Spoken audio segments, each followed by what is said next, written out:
DizzyPunch.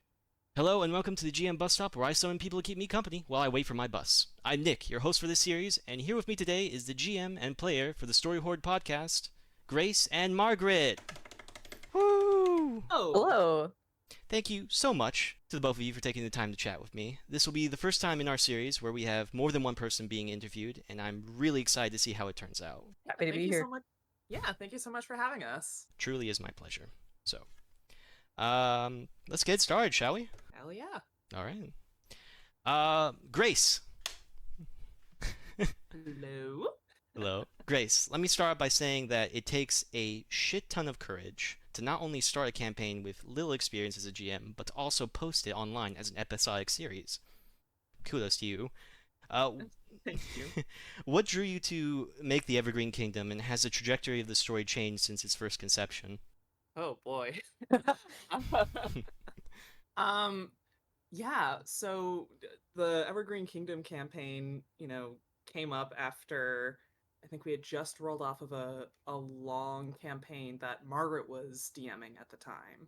And I had like some ideas of, the next campaign that I would want to run. Up to this point, the group of us had been doing like kind of trade-offs of different small campaign ideas, and I really want to take a crack at DMing again. And so I had this idea for this campaign in particular brewing for probably like a year or so before we dove into it. Um, I pulled a lot of inspiration from different franchises, story sources. Hollow Knight. I was deep into Hollow Knight when I first started world building this out.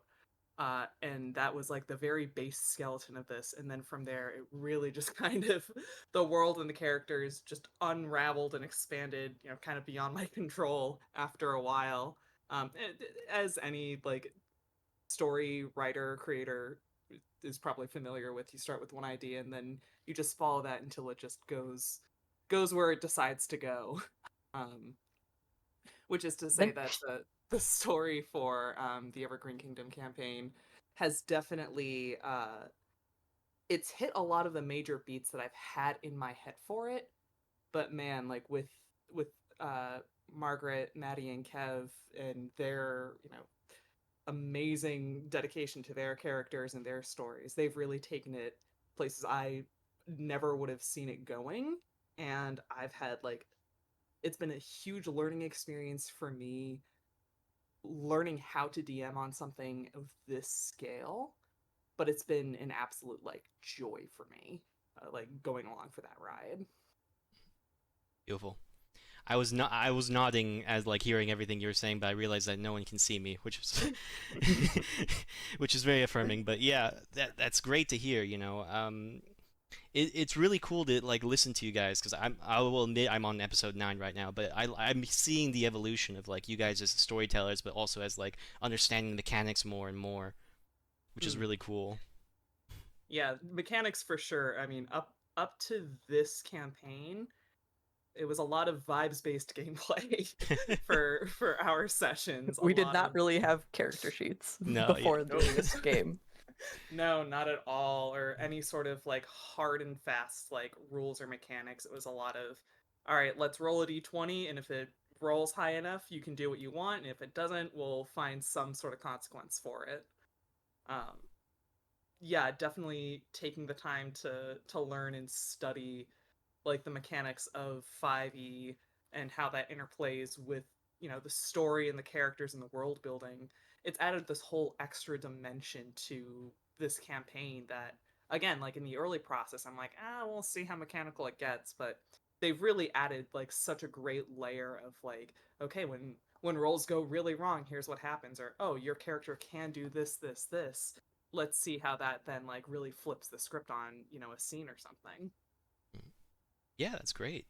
I mean, I've listening to it. I've seen that a lot of the decision making ideas has come from like the chance of the die, which is always cool to see in D&D series, because that's what we do. We roll dice for shit. That's exactly what we do, and that's fun to see.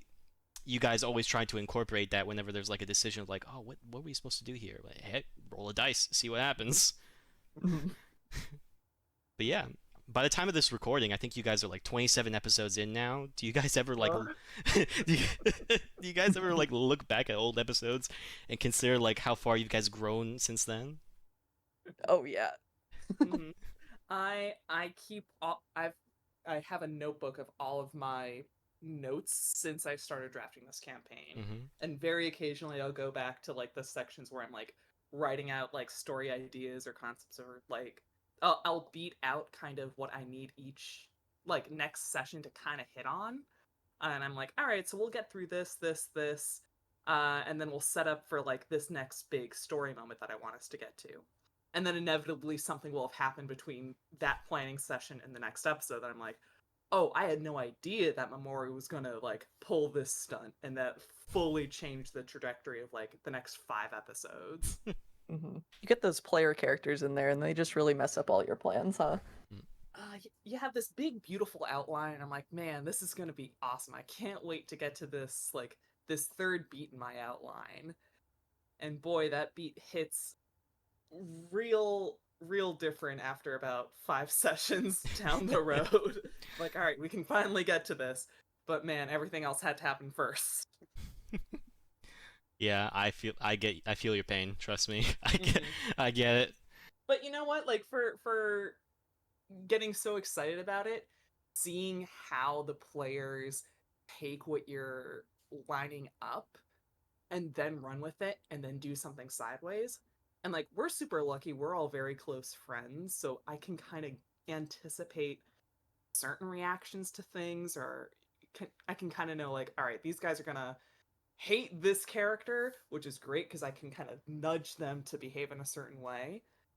But every so often, the three of them will throw me a curveball, and they'll be like, actually, this is our new best friend, and don't worry about it. We'll get back to your story later, but we got to deal with something else right now. Oh god, I don't want to spoil anything. You're only on Shouldn't have episode given us a 9. horse. I Spoilers warning kinda- ahead. Go ahead. I mean, go ahead. A horse exists. Yeah. Yeah, a horse exists, and man, that horse is a character now. This is why I don't involve animals in my campaigns. Uh, But yeah, I think what's very fascinating for me to be as a DM or GM, excuse me, either way, is to Mhm. kind of to figure out what pathways there are within scenes, and to always find interesting ways for my players to either to go to any route in that way, whether or not they fail or succeed in a save, or whether or not they decide to go in a place or not go in a place. There's always something that I try to incorporate, either on the fly or there's something planned deviously as I maniacally put my fingers together and just hmm Oh yeah, you do the devious little GM like yeah. hand rub of like, oh, you guys have no idea. Yes. How does it feel to be a player in the campaign, Margaret? It's very fun. What is funny with this campaign is like from the prompt that Grace gave us for like character creation. It had this like, what if magic was like in this capitalist system where like if you are able to acquire enough magic, enough like followers around you, you can become a god. And when we got that prompt, like all three of us, we made our characters separately and then came together to be like, here's what I made. All of our characters hated this magic system for completely different reasons. And it's just been like so fun to have our characters like play within this world, and with Mateo specifically, he has a very interesting thing about him that I won't spoil for you. Mateo's so good. Yeah. I adore Mateo. Yeah, I have in my notes, it's like I do extensive notes anyway when I play, but then after the sessions, I'll like basically journal as him for like maybe just a page, but like just so that I have the next time I jump in. He's such like a volatile person. He's got like this like he is all the worst parts of myself when I was a teenager, like amplified. It's basically his thing. So I have to like kind of take stock of where all of his emotions are like at the end of an episode, just so that I can like know where I'm starting at when the next episode comes. Truly. Mateo's a fun character, I have to imagine. I remember my first thought of Mateo was like hot topic guy. Cool. Yeah. Yeah. Mm-hmm. But then Definitely. but that's not bad thing. I think No. no, I think there's a lot of fun aspects of Mateo, and that's where I'm gonna get to my next question. Margaret, you play Mateo, a bookworm with a grudge, which is beautifully put. Mhm. Thank you. Mateo in the beginning of the campaign is a very distant person, but acclimates to the group pretty well, as almost kind of like a peacekeeper between Mamori and Sildra. Was this your intention with the character, or did you feel like it was necessary for the group dynamic? It was not my intention Mhm. because I didn't know who these other characters were going to be when I was making him. It's just kind of lucky that we all ended up being like, yeah, we don't really like the gods, for our whatever reasons that we may or may not have divulged to each other yet. But I think with Mateo, he's very like, okay, we have a goal, we have to do this thing. Everybody, shut up! Like, we have to get this done. I don't care what you're doing over there. Like, this is what needs to happen. And in that way, it's like ironic that he is kind of the peacekeeper of the group, because he's like he's antisocial, and he technically now he has a high charisma stat, but that's not that's like it didn't start out like purposes. that. That is not for being good at talking to people. Like, I never intended, like, he steps over his words all the time and says the wrong things to people, especially at the beginning of the campaign. And yeah, he does become more of like a, okay guys, we have to like I don't know. there'll be times when Mamori and Sildra go off without Mateo, because Mateo has his own little errands he wants to run. Mhm. And like within 5 minutes of the two of them being alone together, they're like, where's Mateo? We shouldn't have been left alone, and we've caused this huge problem now. It's Like, very fun. I think the thing that has like surprised and delighted me the most about Mateo is knowing how kind of aloof he is, kind of like not immediately willing to like insert himself in these kinds of like interpersonal dynamics, but out of like sheer necessity to keep Mamori and Sildra like on track, because the two of them together really are just like the most like chaotic pair of like the three of you together, that anytime they're left to their own devices, something goes sideways. Everyone be in pairs of three. No one leave. Everyone stay. Yes. Yeah. Unfortunately, Mateo has his own things he wants to do sometimes. It's a fun dynamic, you know. And when I first thought of Mateo, I thought, okay, he might be the guy that kind of like ventures off by himself. Maybe we'll be like, oh, I hate these people. Just want to go back home and just read my books. But it was nice to see. It was nice to like be surprised by Mateo a lot of times. And fucking hell, Mateo also just roasts people whenever he has the chance. Yes. Which is always fun to see. Yeah, you've met Avis at this point. Yeah. You're in for a treat for season 2 with Awesome. Mateo's dynamic. It's very fun. Yeah, if you like Avis and you like Mateo being mean to people, boy oh boy. Awesome. Yeah, cause it's like with Mateo, like when you see his like character personality on paper, you think like, oh, this is gonna be like the problem in the group of like, this is like the lone wolf who's like, I don't need you guys, but it's really not that way at all. He's like, okay, guys, we have to stick together, and like he really enjoys Sildra and Mamori as people, and he grows to have like a pretty big fondness for Mamori in particular, I think, like as we go on. He has an appreciation for them, and like with Sildra is like so powerful, it's just like right off the bat. Sildra, played by Kev, who is out of all of us the only one who had like done like D&D 5e and like went in as a spellcaster, so already knew like, oh, this is how I can like optimize my thing, so we get into like our first round of combat. And Mateo is not built for combat in the offset. He's just a guy who reads a book and happens to have a pocket knife. So Sildra comes in and is just like blasting fireballs and like taking out these our teachers like with 2 hits, and that's very impressive to Mateo. So it's very good to have Sildra on your side. And he realizes that.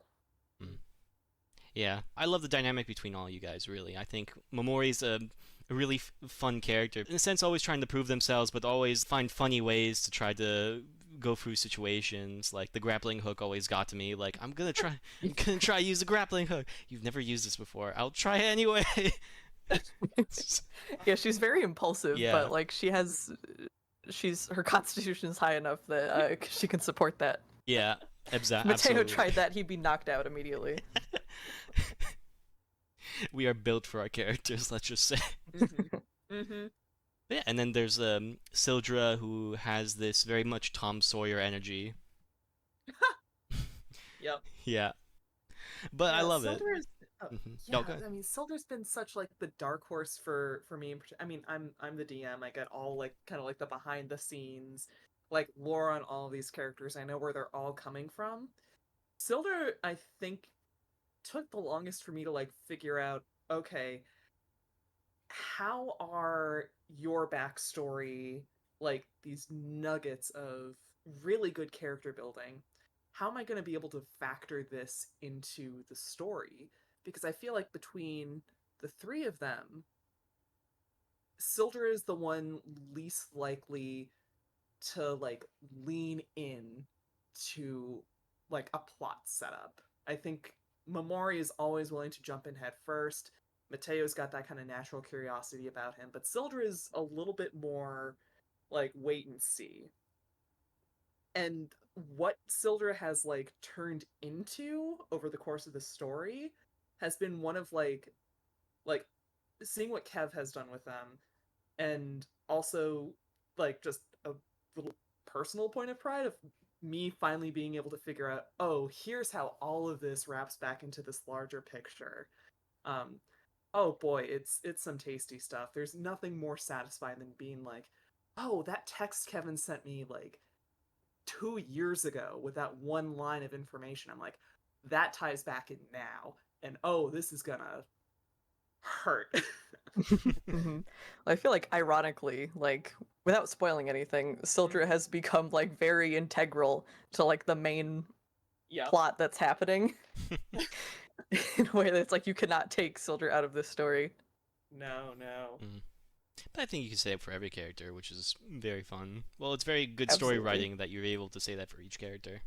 Yeah, and that's been, if I had to learn anything over the course of like this DM GM journey, it's how to balance the story that I have, like sort of story like beated out more or less of like, here are these big set pieces, here's this overarching conflict, here's where it starts, here's where I would love for it to end in a sense, or at least get to, and figuring out how to marry that larger like story goal to the individual goals of the players and what they want their characters to go through and achieve and, develop that way. So trying to find reasons for their characters to care about my larger conflict, has been really, really, it's been like one of those good challenges of like, okay, I'm going to sit down because I need to remember like, Momori has this going on. How can I tie back to that in this larger like machination that's going on? As an excellent point of, because it is also about, I think, it's the question about empathy as well. That's why I think is a big point of like being able to put yourself in the position of the players and player characters in that sense, and say why would they care about this, or how would they feel if these circumstances would occur, and then that's where a lot of the story beats will hit. I think that's very good, and I think you do it very well, and I think you're very empathetical towards not only your characters but your PCs as well, which is it really shows within your storytelling, I have to say. Oh, thank you so much. Yeah, I think it helps that we've played together for a long time now, in long form and short form campaigns. I think we understand what each of us seeks to get out of a really good session or like a really good campaign. Because I think, the three of us all love character creation. We love world building. So when we have a character that we've poured all this time and energy and backstory and art and all of that, we know we want some sort of really satisfying payoff for it. And so at the end of the day, my goal, my kind of job as DM is, all right, I've got these incredible characters lined up in front of me. I've got these super talented people who want only the most like satisfying story. It doesn't have to be a happy ending. It doesn't have to be like, they save the world and, everyone lives happily ever after. But something that narratively satisfies the work that was put into these individual characters. For me, that's my end game.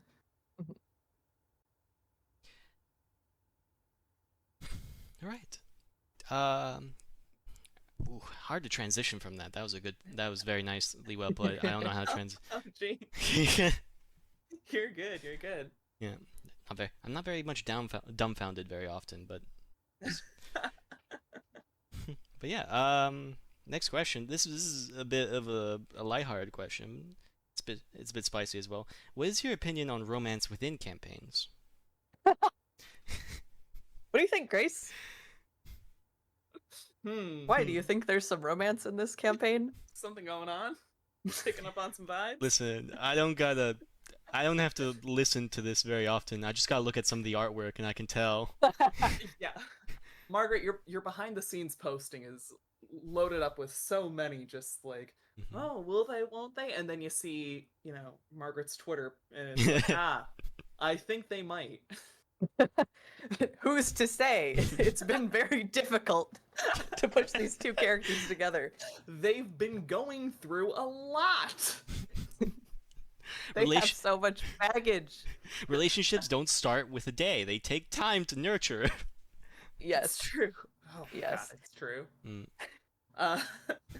To your point, they can be very fun. I think like with any solid dynamic in the campaign, it's all about, is this narratively satisfying? Does it make sense? Is it being built up to in like a logical way? I think just creating someone to be like, ooh, look at this perfectly crafted love interest just for you. You can get that part of the way. It almost like little like player bait of like, yeah, your character is gonna be into this. But then you kind of have to back it up with, all right, if you want this character to be a love interest, you gotta set them up. You gotta make sure that investment in the character themselves is there. You don't want it to just be like, oh, this is my character's boyfriend, with like no other defining trait, because it's hard to get invested in that. You need to invest some time and depth into a character that you want to have a meaningful relationship with one of the essentially like main cast members. Yeah, that's a really valid point. I also think it also depends on certain campaigns and like what your relationship with the people you are with, because sometimes people are just not very, not very interested within trying to create relationships within it for some point or another, which is valid as well. But I think the whole point of kind of escapism is kind of also the idea of like, trying to see how things would be in a different way. Oh, for sure. Yeah, I think one of the great joys of these kinds of role-playing games is giving yourself that freedom to behave and interact with people in a way that you normally never would. Just that's not your personality, that's not the dynamic at play. But, it gives you the opportunity to behave like a stumbling, awkward, like 19-year-old who doesn't know how to communicate with a crush or revisit that point of your life. I was just right before this, I was talking to Grace because I had re-listened to a conversation that my character and a different character that Grace was playing had, and I was like, this is the most insane conversation that I've ever heard in my life. And I did not know how to react to it in the moment either, but luckily all of our characters were sleep deprived, so I'm like, this, It it works makes, it just made fine. complete sense, like, listening back, but I'm also like, this is insane. It's so awkward, Right. these teenagers. But you know what? For every awkward conversation that is had, there's an equally like sincere, really good conversation elsewhere that balances it out. That's like, oh, and that's the exhale. That's the payoff of like, yes, they're sweaty. They won't always say the right things. You know, it's uncomfortable. But Mhm. then you have that one really good back and forth that just flows naturally, and it gives you that kind of like, oh yeah, okay, so this is like end game kind Mhm. of feeling. It's a real episode 18 versus episode 19 feeling. Write it down. Oh Write it boy. down. Take notes, take notes. Because episode 18 was a very intense conversation Mhm. that we had, and like after we recorded it, we like hugged. Oh. But it was like we had Um, this conversation, and then I was like, I don't know how we're gonna pull it back, guys. I don't know if this ship is gonna sail anymore because that went so bad. And then Grace was able to like somehow reroute the ship, like at the very last second. That I was like, okay, we have the next episode, and I think we might be able to do something now. I've seen the iceberg, and we will not be crashing into.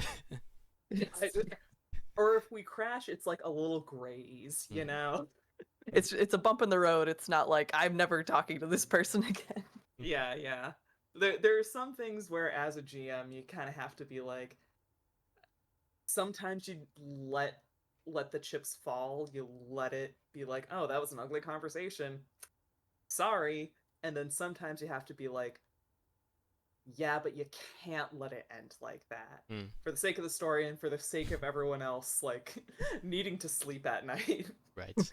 Like we gotta end this on like a hopeful note at least. Yeah. Absolutely. You know, I pitted this question mainly because somehow in my campaign everyone seems to be in a relationship now. Oh. It didn't start out like this, which was funny, but there was kind of this kind of natural progression with everyone. Like I gave one person a love interest, another person was already like an established with a roommate, and it was kind of like a will they won't they scenario. Ah.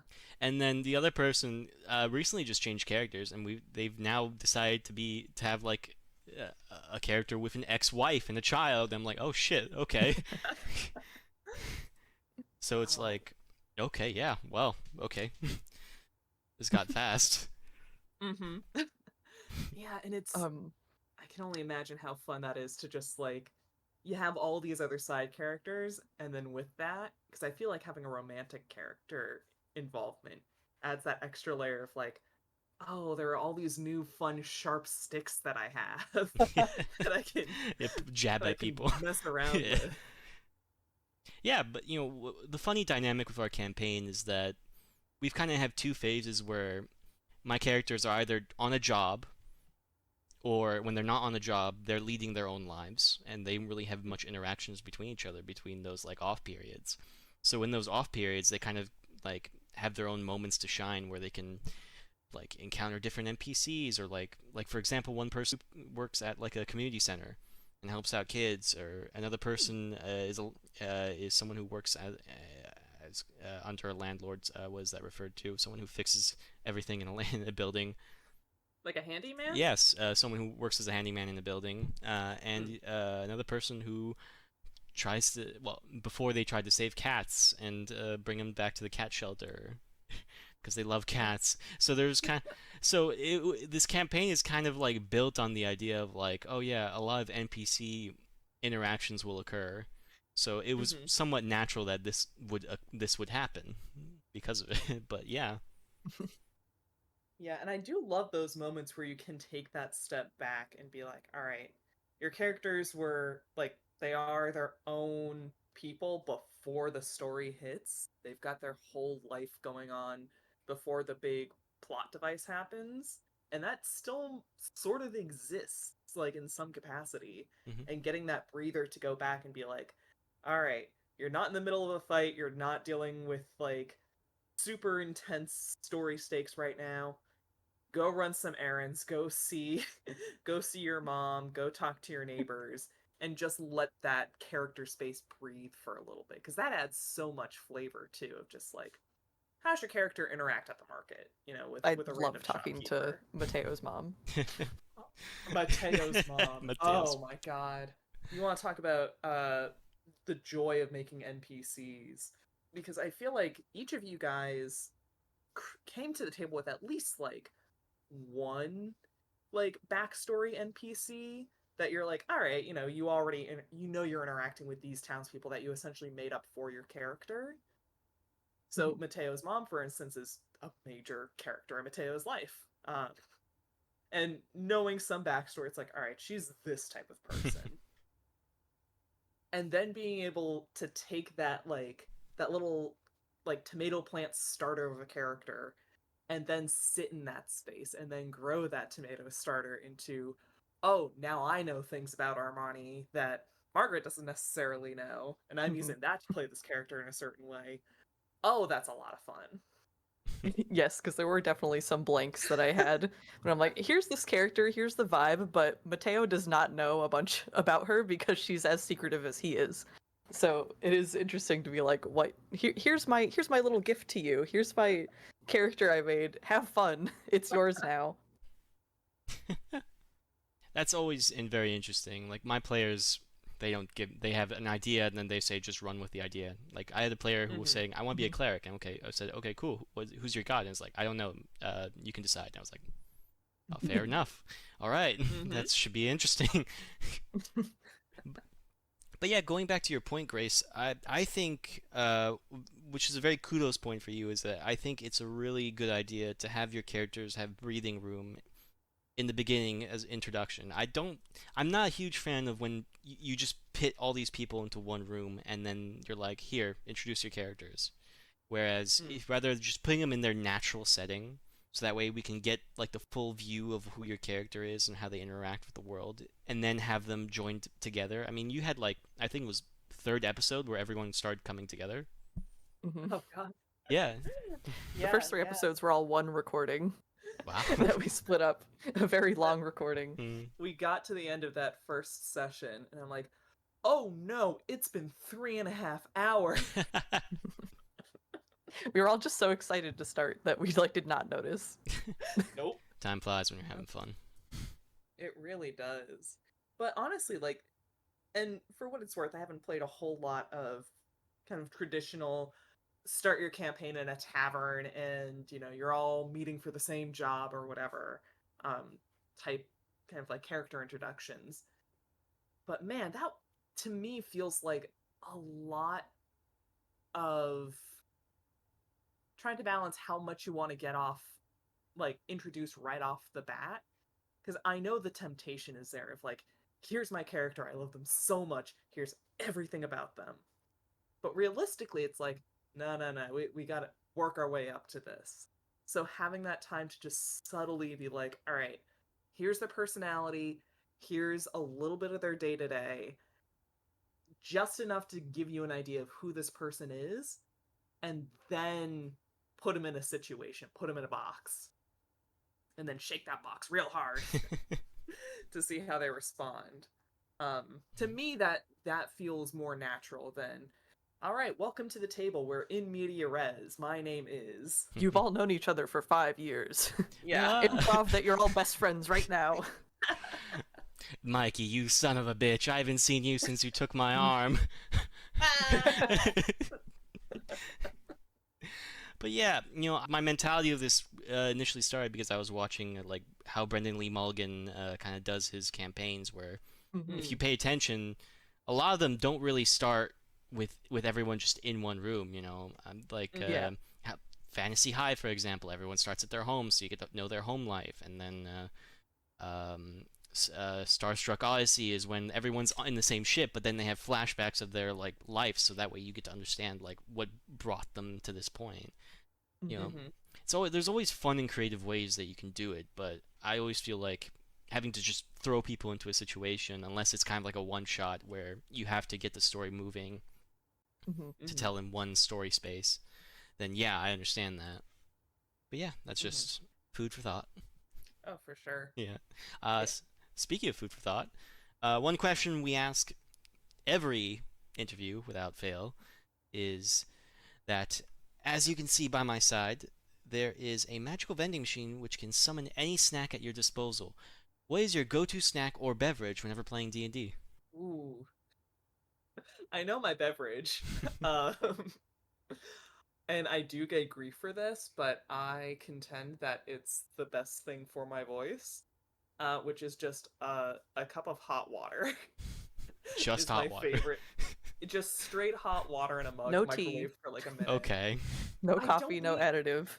I just need the cozy. I just need like the warm, like, all right, here's a hot beverage. I'm sitting in my closet on my floor. This is all I need to keep the voice loose, hydrate. So so if you just have like a little tea kettle in your magical vending machine that will just distribute hot water, that's perfect for me. Sure, I've just got to press some buttons. It's got hmm it's like when you go to a restaurant, you're like, "Can I have like a burger without any like lettuce, Yeah. tomato, or like," and they look at you like, "Are you sure?" I'll That's have that big fancy Starbucks drink without the whip, the oat milk, the flavor shot. It's like that's just hot water at the end. I'm like, exactly. Can I have like a virgin Cuba Libres? And it's like, "Is that just Coke?" Like, yes, it is. You got it, bud. But it's fair. It's a fair answer. Mm. hmm Acceptable. Thank you. See, Margaret. hmm hmm Margaret, I just do a nice cold water. Okay. Ugh. I cannot eat during a session. I can't do it. I can't be Brennan chewing his almonds Yeah. in the background. Directly into the mic. We've talked. I think it would get like in the way of the improv, but I think now I'm thinking it'd be very fun to play a character who's just like constantly eating something. Just so you have that Foley work and it's part of the character. My only thing is I have to then listen to you guys making awful chewing sounds In for the hours edit, on yeah. end. No. Yes. There's some things I've learned over the course of like doing the editing for this series. One is just how to edit audio in general. Mhm. Before this, I had never done it, and so we're like, "Oh, we should do a podcast." I'm like, "I'll figure it out." So everything I've learned has started really with with this series, which is kind of wild when I think about it. Yeah, and you're doing a good job But with the audio, I have to say. I think you do a nice little bit of reverb when you have God voices. It's pretty nice. thank you so much. I That's definitely one of those things where you had mentioned earlier when you listen back to like the early sessions to now. Mhm. There's some things where I'm like, I think it was like we did like a session 0, and I had all of the audio chopped up in just the worst way that I revisited like 2 months after the fact. I'm like, no, I can't work like this. This file is disgusting to look at. I get it. Trust me. I'm also GM, I'm also editor, and I'm also people who has to listen for everything. Yep. So I get. When Yeah. you start hearing your own vocal ticks, it's like, I can't Mhm. say this many times in No. one sentence. That can't be right. I have to cut myself so often Mhm. to remove and like whenever describing things, and I just look at the timeline and I'm like, I just cut like 20 minutes off Yep. like off this whole thing. I'm like, even there, you just heard me like. Yeah. I mean, mine is and so like there's always just those fill words that in natural conversation you would never pick up, and then you hear yourself repeat it like back to back to back Mhm. over the course of like an hour and 40 minutes of audio. And after a while, I think to myself, I'm like, there's gotta be a filter or something where I can just say those buzzwords and it'll just like zero in. Probably some AI feature out there, but I'm not touching that. yeah. I'll do it by hand. Yeah. Until I learn how to speak properly. No, editing is it's rewarding in its own sense, but you need breaks in between. You cannot just go full on all in, all out. And you just gotta take it at a Mhm. time, or else you'll just go mad. Yeah. But yeah, Yeah. we were on snacks and we just went to editing because Mm.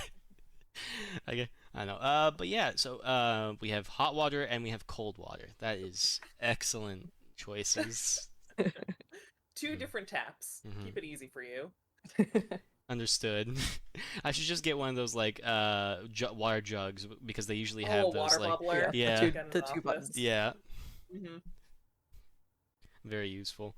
Your next expense for for your It's a write-off. It's a write-off.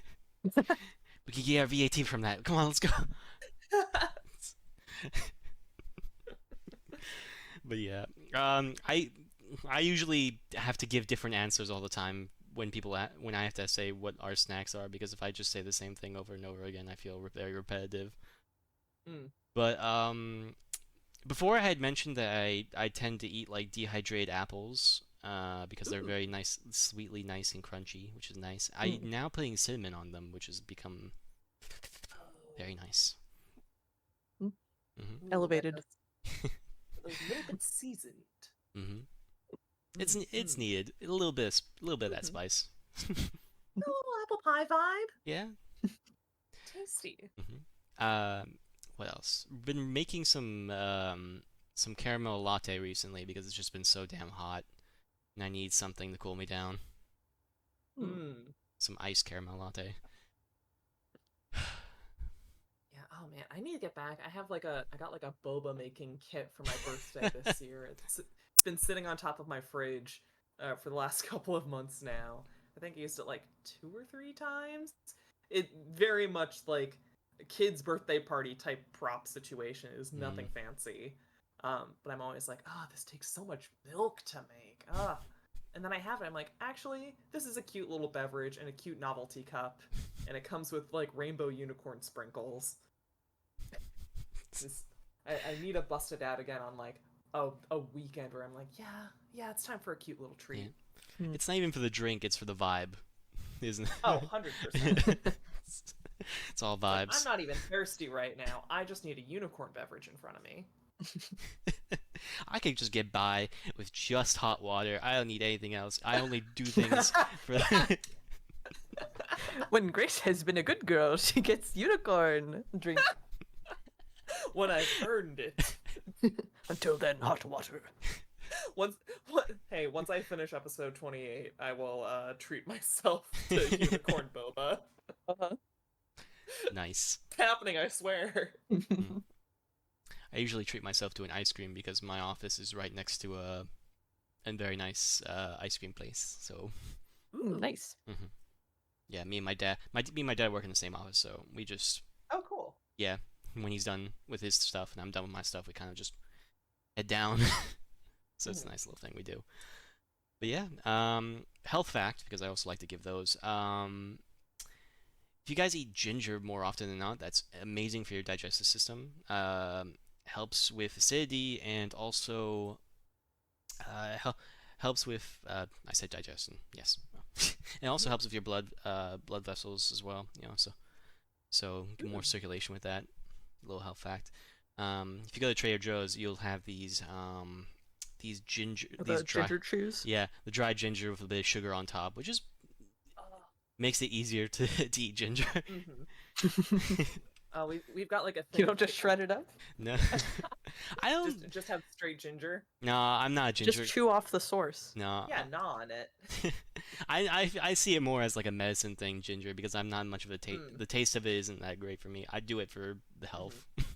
Oh, fair. Yeah, I have somewhat stomach problems, so I kind of have to figure things out, and it's nice to spread the info. It is appreciated. We do have like a big thing of pickled ginger in our fridge. We did a sushi night the other night with some friends, and I catch myself just like snacking on it because I'm like, yeah, I can do 1 or 2 pieces, and I'm like, no, I gotta hold back. I gotta restrain myself.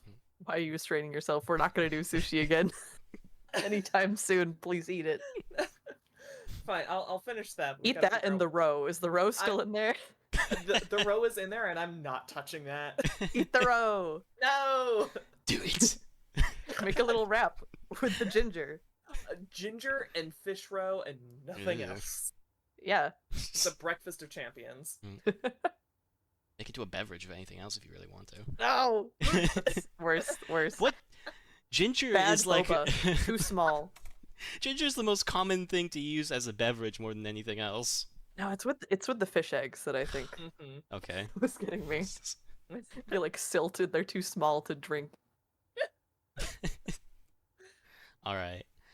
Another thing we like to do on this channel is spotlight artists whenever you guys have amazing artwork, and you guys like have so much great artwork, which is just mind-blowing, the quality that you guys just keep outputting. I know you, Margaret, make it. I know Maddie as well, and I also know that you have artists like Lemon Splice, Alex Williams, and Eliza Art. Sorry about that. Yes, I have. I like to these season 2 and season 3. I have a few that I've commissioned for title cards, and I have some exciting ones coming up in the back half of season 3 here. Yeah. Very exciting. Yeah, it's a great art style. Watch out for it. It's an amazing art style. I've got to say, it's very colorful. It's almost coral with how the textures are. It's very beautiful. I showed it to my friend and was like, "Oh, these guys kind of look like Fantasy Island guys." Not Fantasy Island. What am I saying? Oh my God, the island where people, the animated cartoon where people. Sorry. Total Drama Island. Yeah, Total Drama. There we go. Sorry, my mind completely blanked. I can see that for some of them. Yeah. But yours is very much more well done than anything that Total Drama Island has ever outputted. Just because I think it's just the quality is just like it's not the point. It's the humor. Margaret will occasionally show up in our group Discord and just drop things in the art channel, and it's infuriating sometimes. Just being like, God damn it, how good and how correct the art is for whatever scenario you're describing, or even if it's just like good character art. You know, we all went to like school together. Mm-hmm. We all, you know, to varying degrees, like still do art or illustrate, and it's the joy of having that kind of creative friend group where it's like you see one person do good art, and it's like, damn it, I gotta get back on this. It's a motivation, really. I mean, like, we're our group. The artists are just me and Corvin. Corvin is an amazing character artist, and they also do really good storyboards. And then I kind of focus on backgrounds and a lot of graphic stuff that we have for the channel. So what me and Corvin make a really good team. So it's really fun to like work off each other in that sense. So that's fun. Yeah, and you know they're kind of like a Rick Sanchez, of which they have the power to do everything, but only if they have the urge comes up. So it's kind of like a Russian roulette scenario where or not it could be, it could not be. You know, sometimes randomly I'll get something in our group chat and it'll be like, oh shit, this is awesome, and then you won't hear anything else later on. Yeah, every so often, because, you know, as the GM, I usually have the idea of like, all right, here's this NPC we've got going on, or here's this background character that these guys are going to engage with. And, you know, on our podcast site and in a bunch of the artwork, you know, there are either character cards or like in the title cards that Margaret will do, there'll be those characters featured.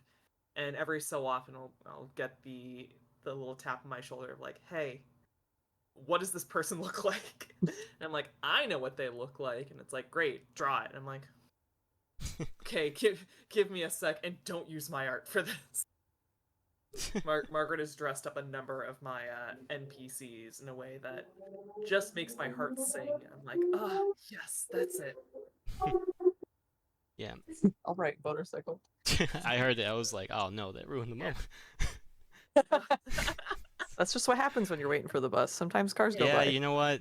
It's my fault for just deciding to make it a bus stop. I should have just chose a quieter place, but I kind of thought that this side of town would be nice and quiet. Might be. But yeah, I also say like the album art for the podcast covers was awesome. It kind of has this like Winnie the Pooh style adventure Mm. feeling. If you, um, Oh yeah, the whimsy of it. That mhm, was a Maddie drawing, right? Maddie Yeah, did the yes. thumbnail. My logo, Maddie's art. mhm. Hmm. Of course, of course. Hmm. Yeah. Everything is collaboration. Hmm. Oh yeah. We're all a team, but you know, I'm the one that did it. Uh, It's our podcast. I'm the producer. It doesn't matter. My names are on the credits. You know, it's fine. But yeah, you know, like I said, you guys keep putting amazing output, nonstop. Quality has never gone down. It's truly amazing. You can't really say that for a lot of series or a lot of artists, where sometimes they're like they have to compromise. Like, oh, I want to post something out, but I don't have a lot of time, so I'll just post something out of random. But no, it's so great. And I was watching your breaking down of like what your tier list of the different title cards, and it was really cool to see your kind Mhm. of introspective of it. Yes. I definitely got better with them as I continued on. Um, yes. No, it is something where I think we started out with like a good pacing of ourselves of like, okay, because like Maddie had done like webtoons before and like knew that it's like super important to have like a backlog ready if you're trying to like post something regularly. So we were like, okay, we're not going to post anything until we have 10 episodes ready. Mm, And that's kind of how we've approached every season is like, okay, we need to have like a good starting point Hmm. so that we don't get like overwhelmed by right, things. right. That's a good point. You know, for our channel, what we've been doing, we've been trying to with these interviews, we do an interview a week, or or we send out an episode. So we've kind of had interplays, so it gives me more time to like make sure the edit is good. But we also Hmm. have our Patreon. So what we do on our Patreon is that you have early access to our series as well. So Nice. yeah, Ooh, very cool. shameless plug. Uh, but yeah, it's always interesting to hear how people manage their channels because you know there is no right or wrong way of doing things. Well, there is probably a wrong Mhm. way, but there is probably a wrong way. But you know, if it works, it works, which is great. You know, when you start out with doing these kind of projects and these kind of like I want to go out there and start something new, you don't really have like a starting point. You know, no one tells you like you need this, and this. You have to figure out Mhm. Hmm. things as you go along. You know, and which is very interesting, but it's also very scary. And I think that's what puts people off very often Mm. when trying to start something Mhm. new. Yeah, I think when we were initially discussing as a group, like, oh, wouldn't it be fun to record our podcast? Like the idea of coming around to like a public published series kind of grew out of with our previous campaign, trying to transcribe episodes in media res of like, okay, all this back and Yes. forth dialogue is happening. Margaret wants to draw all these comics, and you're DMing and also writing down word for word what's being said. I was transcribing Insane. everything. I have Insane. ridiculous Google Docs for Uh, just to keep track of everything that was going on, and then I'd like go back into it and be like, okay, this is how like the dialogue went for this scene, and I'd fill in all the mhm. blinks. It was like, you know what, this would be a lot easier if we just recorded it. Yeah. Exactly. And then we would listen back to the recordings and it's like, oh wow, this is pretty cool. And it's like it's kind of you give a mouse a cookie of like, well now we have the recording. What if we just kind of clean this up? Put a little bit of a track to it. And it's like, uh-oh guys. Wouldn't it be cool if we had like something kind of clean that we could just listen back to whenever? Hmm. And if we're gonna do that, we might as well post it somewhere so it's super easy for all of us to listen to. What if we just hired a music artist to make a theme song for us? Oh, that'd be crazy. I'm pretty sure I just decided to do that by myself. It was like, hey guys, check this out. Hey Which guys, you which know that new is sound you're looking for? Well, listen to this. what I did. Shout out to Vocal Outburst Yeah. for our theme song. Oof. That's a great theme as well. Yes, it's like we had like a royalty-free thing at the beginning, and I think then we've republished everything to have the new stuff in. Yep. That was its own kind Nice. of monster to do. Nice. That's good. You know, we do a lot of royalty-free stuff. We're always looking because whenever we have combat, we always like to put a bit of action music in the background. So we always try to find royalty-free, kind of like some stuff from games, some stuff from stuff online. We don't really have an intro yet, but we're working on it currently. We're hoping it'll be sounding good. I got a guy. Yeah. Very interesting. We have a guy who's going to be working with us in sound design in our series, and I asked them if they could do the intro. So this will be the first bit of work they're going to do for us. So we'll see what they do, how they go. Oh, that's so exciting. Yeah. I will say it does add that extra little something, because I have like my own folder of the royalty-free music that I find, and I credit the composers and the episodes, and I keep track of like, okay, I've started creating motifs based on different soundtracks. I'm like, all right, this is for this character, this is for this character. But something about having that own unique intro at the beginning, when I heard it for the first time and then overlaid like the previously on, I got chills. I was like, oh, it's real now. Oh, it's ours. Speaking of the previously on, kudos for you for doing previously on, because what we do is that I just literally like record separately last time on Arquebus, and I just recount what happened, and that's much more for me. That's much more simpler than having to like find different pieces of the episode and like cut them together to make it sound like, because just kudos to you. That's like I do not have the balls for this. Hey Nick. Yeah. Hey Nick. I didn't know that was an option. Too late now. I didn't know that you could just be like, oh, last episode we did this. But isn't it so satisfying to hear all the characters in characters saying the things that they did? No, it shows that you put a lot of work into it, so it does work. The worst part of the editing process for me is having to open up that previous Audacity file and comb through, and I'm like, what's the most relevant thing? Oh no. Yeah, that's just I thought about it for a second. I was like, nah. So I was listening to a podcast called Roll With Me. Shout out Lanny Patur. He does this thing where it's like, last time on the ties that bind, our heroes have done this, this, and this. And I was like, oh, that's a cool little like beat he does with also having like the intro music into it. Like, well, why don't we just do that? And then, well, in the beginning, what we did was that I just said, hey, recording has started, and then we'd like gone off and like a bit talk off, and then I'd have to get us back on track because everyone else has ADHD, and I have to like get to story. We gotta get to the story, guys. Yeah, just gotta rein it back in. Yeah. But yeah, once we started taking things a little bit more seriously, I decided to like cut that out, and then start saying last time. So later episodes you'll hear me say it. Early episodes you will not. But I guess it's to our betterment that we didn't do it in the beginning, because at the very least it kind of showed who we are as people, our kind of personalities a bit, not trying to be on camera in that sense, or be on mic, whatever comparison that there may be. But yeah, that's goddamn bus stop. Keep hearing these cars. People got places to be, it's a very busy night. Sounds like it for sure.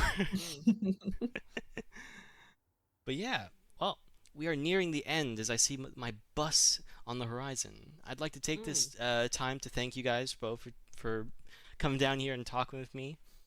You can take this time to shout out any upcoming projects or series you guys are working on. Margaret? Oh yes, Yeah. I have my long form animatic series, The Unfortunate True Story of Juniper, which you can watch on YouTube. I'm currently I have like 4 episodes posted of storyboarded content. There are a couple. It's about some characters that were NPCs in a other campaign that I was running, and then I got ahead of myself, and they are just real people now, and they have their own series.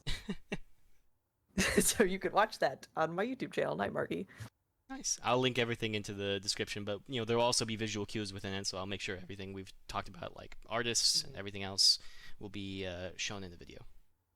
Awesome. Very cool. Yeah. Thank you. Yeah, no problem. And you can listen to this on Spotify, Apple Podcasts, or any other platform that you guys can see it on. So yeah, that's another shameless plug. Sorry. Yeah, and No shame, it's your show. yeah. Well, plug Gotta all do you it. want. And also, you guys can listen to the Story Hoard podcast on Spotify as well, and any other platform that you can find them on as well. I suggest you guys check out their website because it has a lot of their artwork. You can listen to their series, I believe, as well, and has a lot of lore and a lot of the background of the characters. Just a great website and to see. Yeah. Thank you for having us. Yeah. No. Yeah, thank you so much. This was so much fun. No, thank you guys for coming. Like I said before, it was such a pleasure to have you guys on here. Oh, sorry. Sweet. I thought I was waiting for a response. All right, never mind. All right. Well, my bus is here. I gotta go. Bye. Bye. Bye. Yeah. Hope you guys like the series. I will continue doing this because I like doing this. And if you guys don't like it, well, that's bad for you. Have fun. Bye. Bye. Bye.